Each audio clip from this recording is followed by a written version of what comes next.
दोस्तों, एक लड़की अपना फेवरेट फूड खा रही होती है। वो याद करती है कि जब वो स्कूल ट्रिप से मध्य प्रदेश गई थी तो वहाँ जो उसने खाना खाया था वो एकदम डिफरेंट था।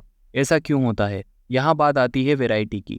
आप लोगों ने साइंस में पढ़ा होगा कि ज़्यादातर फूड मटेरियल्स जैसे कि फ्रूट्स, वेजिटेबल्स, ग्रेन, मिल्क और मीट, ये दो सोर्सेज से हमें मिलते हैं। पहली सोर्स है प्लांट्स और दूसरी सोर्स है एनिमल्स। अब क्योंकि प्लांट्स की ग्रोथ डिपेंड करती है कुछ फैक्टर्स पर, जिसमें सॉइल क्वालिटी, क्लाइमेट कंडीशन और वाटर की अवेलेबिलिटी होती है, और दूसरी तरफ एनिमल्स को भी सूटेबल एनवायरनमेंट चाहिए होता है सर्वाइव करने के लिए। फॉर एग्जांपल, राइस क्रॉप के लिए आपको ऐसी जगह चाहिए होगी जहां पानी बहुत ज़्यादा हो, जबकि वीट और बार्ले में उतना पानी नहीं चाहिए होता जितना राइस में। इसी तरह शीप और गोट बहुत ईजिली सर्वाइव कर सकते हैं ड्राई और हिली रीजन्स में किसी कैटल के मुकाबले। और ये सभी कंडीशंस हमारे देश में वेरी करती हैं। जैसे आप अगर राजस्थान जाएंगे तो वहाँ का एनवायरनमेंट एकदम गर्म होगा, उस जगह पे आपको अलग अलग तरह के प्लांट्स और एनिमल्स दिखेंगे जम्मू एंड कश्मीर के मुकाबले, क्योंकि जम्मू एंड कश्मीर में एकदम कोल्ड क्लाइमेट होता है। तो ये एक रीजन है हमारे देश में अलग अलग जगह पर डिफरेंट फूड मटेरियल्स के प्रीडोमिनेंट होने का, जिसकी वजह से हमारे देश में फूड वैरायटी बड़े लेवल पर देखी जाती है। अब फूड के लिए एनिमल रेयरिंग और क्रॉप कल्टीवेशन जरूरी है, लेकिन इसकी शुरुआत कैसे हुई? हमने प्रीवियस चैप्टर में देखा था कि वर्ल्ड का क्लाइमेट एकदम से चेंज होता है लगभग अब से 12,000 साल पहले, और ऐसा होने से प्लांट्स और एनिमल्स ये भी चेंज होने लगते हैं। और कहीं जगह पर ऐसे प्लांट्स देखने को मिलते हैं जिनके एडिबल पार्ट्स की वजह से इन लोगों ने फूड के लिए उन्हें यूज किया। चलिए समझते हैं। सबसे पहले लोगों ने, जिनमें मैन, विमेन और चिल्ड्रन सभी ने, वो जगह ऑब्जर्व करनी शुरू करी जहां ये एडिबल प्लांट्स नेचुरली ग्रो होते थे। इन्होंने ऑब्जर्व किया कि किस तरह से सीड स्टॉक से टूटकर जमीन पर गिरते थे और उससे एक नया प्लांट बनता था, और ये सब होने में कितना वक्त लगता था। उसके बाद इन्होंने प्लांट्स को प्रोटेक्ट करना शुरू किया एनिमल्स और बर्ड्स से, और वहीं पे शेल्टर्स बनाकर वेट करने लगे प्लांट्स के ग्रो होने का, जिससे इन्हें एडिबल सीड्स मतलब ग्रेन मिले। इस तरह से लोग फार्मर्स बने। इसके साथ साथ लोगों ने जानवरों को अट्रैक्ट करना शुरू किया उन्हें पालतू बनाने के लिए। ऐसा करने के लिए लोग शेल्टर के बाहर कुछ फूड छोड़ देते थे एनिमल्स के लिए। सबसे पहला एनिमल जिसे टेम किया गया वो वाइल्ड एंसेस्टर था डॉग का। उसके बाद जो मोस्टली शांत और शाकाहारी जानवर थे जिनका ये शिकार करते थे, उन्हें कैंप्स के पास अट्रैक्ट किया गया, जिसमें शीप, गोट, केटल और पिग ये सब आते थे, जो हर्ड्स मतलब झुंड में रहा करते थे। इन सभी जानवरों को ये लोग कार्निवोरस वाइल्ड एनिमल्स के अटैक से बचाते थे, और इस तरह से हर्डिंग की शुरुआत हुई। ओवरऑल बात करी जाए तो ये शुरुआत थी डोमेस्टिकेशन की, जो लगभग अब से 12,000 साल पहले शुरू हुई थी। डोमेस्टिकेशन एक प्रोसेस है जिसमें लोग प्लांट्स ग्रो कराते हैं और एनिमल्स को प्रोटेक्ट करते हैं और उनकी रेयरिंग भी करते हैं। ये सब होता है सिर्फ फूड के लिए। ऐसा देखा गया है जो प्लांट्स और एनिमल्स इस प्रोसेस में यूज किए जाते थे वो थोड़े डिफरेंट होते थे वाइल्ड प्लांट्स और एनिमल्स से। ऐसा इस वजह से होता था क्योंकि लोग प्लांट, सीड्स और एनिमल्स को जब सिलेक्ट करते थे तो उनकी क्वालिटीज को देखते थे। जैसे प्लांट्स वो यूज किए जाते थे जिनके ग्रेन का साइज बड़ा हो, और इस साइज के ग्रेन को संभालने के लिए उस प्लांट के स्टॉक का मजबूत होना भी बहुत जरूरी होता था, और ऐसे प्लांट्स को डोमेस्टिकेशन में यूज किया जाता था। साथ में इन प्लांट्स से निकले सीड्स को प्रिजर्व करके भी रखा जाता था, जिससे बाद में सेम क्वालिटी के प्लांट्स मिल सके। और इसी तरह रियरिंग में वो जानवर जो सबसे ज्यादा शांत हुआ करते थे उनको ही सिलेक्ट किया जाता था ब्रीडिंग के लिए, जिससे धीरे धीरे डोमेस्टिकेटेड एनिमल्स और प्लांट्स डिफरेंट हो गए वाइल्ड एनिमल्स और प्लांट्स से। फॉर एग्जाम्पल, आप देखेंगे वाइल्ड एनिमल्स जो होंगे उनके सींग और दांत ज्यादा बड़े होंगे डोमेस्टिकेटेड एनिमल्स से। डोमेस्टिकेशन एक ऐसी प्रोसेस है जो बहुत धीरे धीरे शुरू हुई थी, और ये स्टार्ट हुई थी मेसोलिथिक एज में, मतलब आज से लगभग 12,000 साल पहले से। अगर देखा जाए तो प्लांट्स और एनिमल्स जो आज के वक्त में फूड के तौर पर यूज करते हैं वो सब एक तरीके से रिजल्ट हैं डोमेस्टिकेशन प्रोसेस का। अर्लीस्ट एनिमल्स जिन्हें डोमेस्टिकेट किया गया था वो है शीप और गोट, और दूसरी तरफ प्लांट्स में वीट और बार्ले। अब रेयरिंग के लिए डोमेस्टिकेशन में ये एनिमल्स थे, लेकिन सबसे पहला जानवर जिसे पालतू बनाया गया था वो डॉग का वाइल्ड एंसेस्टर ही था। सिर्फ डॉग को ही सबसे पहले क्यों टेम किया गया? पहला रीजन है इसके साइज की वजह से। छोटे साइज की वजह से इसे रखने में कोई प्रॉब्लम नहीं होती थी, इसे हंटिंग में भी यूज किया जाता था, और क्योंकि डॉग एक इंटेलिजेंट एनिमल है तो इसके और भी फायदे थे। जैसे जब कोई वाइल्ड एनिमल मतलब बेयर या लायन कैंप्स के पास आते थे तो इसकी बार्किंग से लोगों को खतरे का भी पता लग जाया करता था। अब देखते हैं लोगों ने फूड को प्रिजर्व करना कैसे शुरू किया। जब आप कोई बीज बोते हैं तो उसके ग्रो होने में काफी टाइम लगता है। अगर लोग कोई प्लांट ग्रो करा रहे हैं तो मतलब साफ है कि उन्हें काफी वक्त तक इंतजार करना पड़ता होगा, और इस प्रोसेस में वक्त वक्त पे पानी देना और ऐसे बर्ड्स और एनिमल्स जो प्लांट्स को बर्बाद कर देते हैं उन्हें दूर भगाना, और ये सब ग्रेन के पकने तक चलता था। और लास्ट स्टेज में ये लोग केयरफुली ग्रेन को कलेक्ट कर लेते थे। उसके बाद लोगों ने इन ग्रेन को कंज्यूम करने के लिए और आगे प्लांटिंग के लिए इनके सीड्स को स्टोर करना शुरू किया, और स्टोर करने के लिए अलग अलग तरीकों के बारे में सोचना भी शुरू किया। अब स्टोर करने के लिए ये लोग बास्केट बुनते थे, क्ले पॉट्स बनाते थे, और कई जगह पर ग्राउंड में गड्ढे खोद के उसमें भी सीड्स को प्रिजर्व करते थे। अब बात करते हैं एनिमल्स की। एनिमल्स की जब रेयरिंग करते थे तो उनसे मिल्क मिलता था, जो एक इम्पोर्टेंट फूड है, और साथ में मीट की जरूरत भी पूरी हो जाती थी। तो रेयरिंग ऑफ एनिमल्स को एक तरह से स्टोरिंग ऑफ फूड की तरह भी देखा जाता था। इस तरह से फार्मिंग और हर्डिंग हर जगह देखी जाने लगी थी। अब इस मैप में देखिए, ये वो साइट्स हैं जहां पर आर्कियोलॉजिकल एविडेंस मिले हैं अर्लीस्ट फार्मर्स और हर्डर्स के। ये कुछ मोस्ट इंपोर्टेंट साइट्स हैं। अब इन साइट्स पर फार्मर्स और हर्डर्स की सेटलमेंट थी या नहीं, ये जानने के लिए साइंटिस्ट प्लांट्स और एनिमल बोन्स के एविडेंस की स्टडी करते हैं। इन एविडेंसेस में जले हुए ग्रेन भी मिले हैं। अब ये ग्रेन या तो एक्सीडेंटली जले होंगे या फिर इन्हें किसी पर्पस से जलाया होगा। इन सब एविडेंसेस की हेल्प से हम पता लगा सकते हैं कि किस जगह पे कितनी तरह की क्रॉप कल्टीवेशन हुई होगी। अलग अलग पार्ट्स में सबकॉन्टिनेंट के बोन्स भी मिली हैं, जिससे एनिमल रेयरिंग में कौन से एनिमल्स का यूज किया जाता होगा उसका पता चलता है। चलिए इनके बारे में एक एक करके बात करते हैं। पहली साइट है मेहरगढ़, आज के वक्त में पाकिस्तान। यहाँ से वीट, बार्ले, क्रॉप कल्टीवेशन के एविडेंस मिलते हैं, और शीप, गोट और केटल, इन सब एनिमल्स की बोन्स भी मिलती हैं। दूसरी साइट है कोलदीवा, जो आज के वक्त में उत्तर प्रदेश में है। यहाँ से राइस ग्रेन और फ्रेगमेंट्री एनिमल बोन्स मतलब टूटी हुई बोन्स मिली हैं। तीसरी साइट है महागढ़ा, ये भी उत्तर प्रदेश में है। यहाँ से राइस के एविडेंस मिले हैं और साथ में केटल के हूफ मार्क्स मिले हैं क्ले सरफेस पर। फोर्थ साइट है गुफराल, ये कश्मीर में है। यहाँ से वीट और लेंटिल एविडेंस मिले हैं। कश्मीर में एक साइट और है बुरज़ाहोम, यहाँ ग्रेन में वीट और लेंटिल्स के एविडेंस मिले हैं, और साथ में एनिमल्स बोन्स में डॉग, केटल, शीप, गोट और बफेलो के एविडेंस मिले हैं।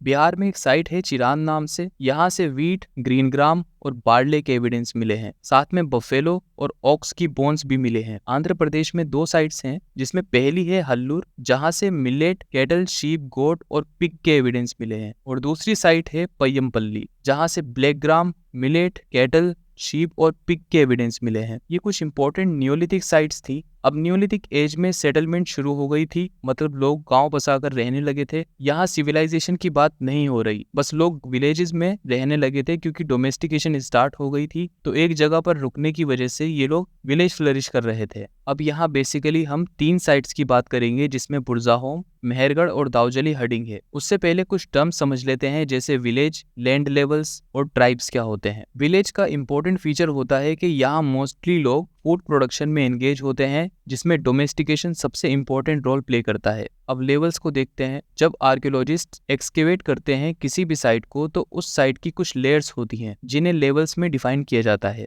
जहां से सबसे पुराने एविडेंस मिलते हैं, वो लेयर लास्ट में एकदम नीचे होती है, जिसे अर्लीस्ट लेवल भी कहा जाता है। और जहां से रिसेंट पीरियड के एविडेंस मिलते हैं, वो लेयर सबसे ऊपर होती है, जिसे लेटर लेवल भी कहा जाता है। और जैसे जैसे आप लेटर लेवल से नीचे की तरफ मूव करेंगे, तो उतनी ही पुराने आपको एविडेंस मिलेंगे। अब ये लेयर्स बनती कैसे हैं? अब सपोज करो कि कुछ लोग एक फ्लैट लैंड पर रहते हैं, तो उस जगह पे कूड़ा कचरा या वेस्ट मटेरियल भी फेंकेंगे, और सेम जगह पे घरों को रीबिल्ड भी किया जाएगा। अगर ऐसा काफी वक्त तक किया जाए, तो इससे ढेर बनने लगता है, जिसे माउंड भी कहते हैं, जिसकी वजह से वो जगह ऊंची होने लगती है, और यहीं से लेयर्स की फॉर्मेशन होती है। तो जो सबसे ऊपर की लेयर होगी वो एकदम नई होगी, और सबसे नीचे की लेयर बहुत पुरानी होगी। और नई लेयर से नई एज के एविडेंस मिलेंगे, और पुरानी लेयर से पुरानी एज के एविडेंस। अब समझते हैं ट्राइब्स को। यूजुअली फैमिलीज की 2 या 2 से ज्यादा जेनरेशंस एक साथ मिलकर छोटी छोटी सेटलमेंट्स में रहते थे, और इनमें से ज्यादातर फैमिलीज के रिलेशन एक दूसरे के साथ भी होते थे। अब इससे जो ग्रुप्स बनते थे, वही ग्रुप्स ट्राइब फॉर्म करते हैं। अब इन ट्राइब्स में हंटर एंड गैदरर हुआ करते थे,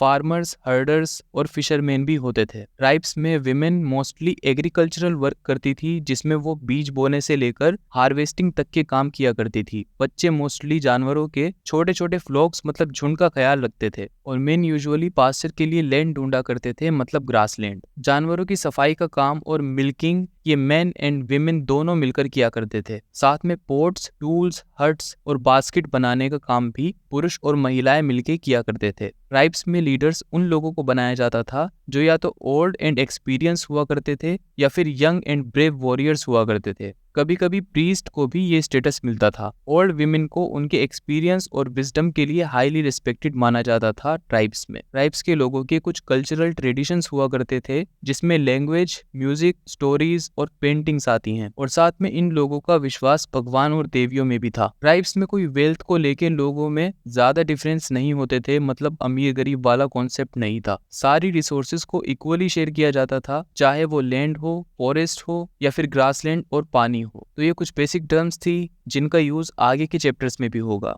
चलिए बात करते हैं एक एक करके उन 3 इंपॉर्टेंट साइट्स की। सबसे पहले बात करते हैं मेहरगढ़ की। ये वही साइट है जिसके बारे में आपने फर्स्ट चैप्टर में पढ़ा था। ये साइट सुलेमान एंड कीर्तर हिल्स के पास है। इस साइट पे सबसे पहली विलेज फ्लरिश हुई थी लगभग अब से 8000 साल पहले, मतलब न्योलिथिक एज में। मेहरगढ़ साइट फर्टाइल प्लेन पर है जो बोलन पास के करीब है। बोलन पास एक गेटवे है जो पाकिस्तान के क्वेटा से कनेक्ट है। मेहरगढ़ वो जगह है जहाँ पे पहली बार वीट और बार्ले की क्रॉप कल्टीवेशन हुई। उसके साथ शीप और गोट्स की रेयरिंग भी फर्स्ट टाइम यहाँ से शुरू हुई। आर्कियोलॉजिस्ट को मेहरगढ़ की अर्लीस्ट लेवल, मतलब सबसे नीचे वाली और सबसे पुरानी लेयर्स से डियर और पिग, इन 2 एनिमल्स की बोन्स भी मिली हैं, और ये जो शीप और गोट थे उनके एविडेंस लेटर लेवल, मतलब ऊपर वाली लेयर से मिले हैं। और आखिरी में सबसे ऊपर वाली लेयर, मतलब लेटर लेवल में सबसे ऊपर की जो लेयर है, वहां से केटल की बोन्स मिली हैं। मेहरगढ़ में कुछ स्क्वायर और रेक्टेंगुलर हाउसेस के एविडेंस भी मिले हैं। हर एक हाउस में 4 या 4 से ज्यादा कंपार्टमेंट्स थे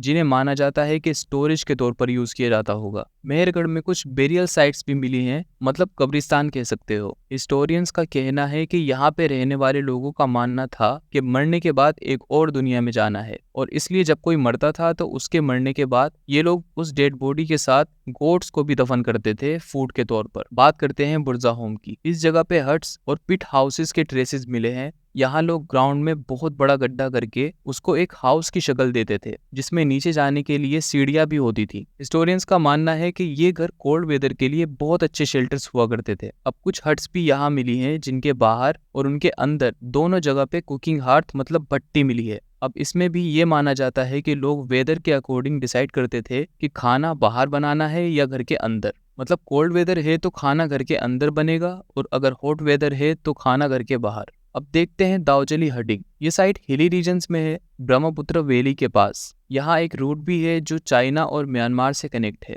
इस साइट से कुछ स्टोन टूल्स मिलते हैं जिसमें मोर्टार एंड पेस्टल्स हैं। इससे ये पता चलता है कि लोग ग्रेन से फूड प्रिपेयर करते थे। कुछ प्रीशियस स्टोन्स भी यहाँ से मिलते हैं जो माना जाता है कि चाइना से लाए गए थे, और कुछ ऐसे टूल्स भी यहाँ से मिलते हैं जो फॉसिल वुड से बने होते थे। फॉसिल वुड एंशिएंट वुड को कहते हैं, जिसका दूसरा नाम पेट्रीफाइड वुड है। ये वुड बहुत हार्ड होती है, एकदम स्टोन की तरह। यहाँ से हमें कुछ पोर्ट्स भी मिले हैं। तो ये 3 साइट्स बहुत इंपॉर्टेंट थी जिसमें मेहरगढ़ सबसे ज्यादा डिस्कस होगी जब आप एडवांस लेवल पर एंशिएंट हिस्ट्री कवर करेंगे। अब इस न्योलिथिक एज में काफी जगह से एकदम अलग तरह के स्टोन टूल्स मिलते हैं, जिन्हें हम अगर पेलियोलिथिक एज के स्टोन टूल से कंपेयर करें तो बहुत बड़ा डिफरेंस देखने को मिलेगा। इन स्टोन टूल्स की शेप एकदम वेल डिफाइंड थी और इनकी एजेस भी बहुत शार्प थी, साथ में ये पॉलिश भी थे। मोर्टार एंड पेस्टल्स भी काफी साइड से मिले हैं, जिसमें हमने अभी देखा था कि दाऊजली हडिंग में भी ये मिले हैं। इन टूल्स को ग्राइंडिंग में यूज किया जाता था ग्रेन और बाकी प्लांट पार्ट्स के, और साथ में पेलियोलिथिक एज में जो टूल्स यूज होते थे उनके रिमेन्स भी न्योलिथिक एज में कुछ साइट से मिले हैं,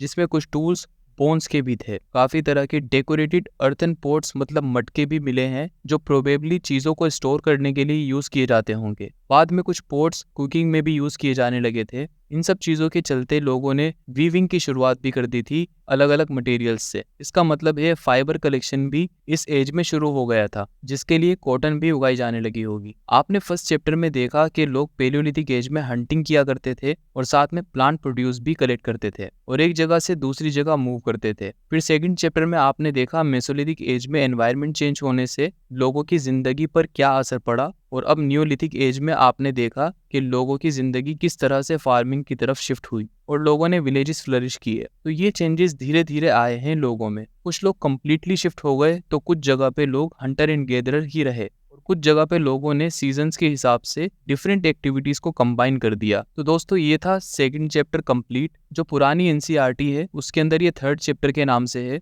बट जो न्यू एनसीईआरटी है उसमें इस चैप्टर को कंबाइन कर दिया सेकंड चैप्टर के साथ। इस वीडियो में इतना ही। अगर आपको वीडियो यूजफुल लगी हो तो प्लीज़ चैनल को सब्सक्राइब करें, जिससे मुझे भी मोटिवेशन मिले और मैं जल्दी ये प्लेलिस्ट कंप्लीट कर दूं। अब मिलते हैं नेक्स्ट वीडियो में। Thanks for watching.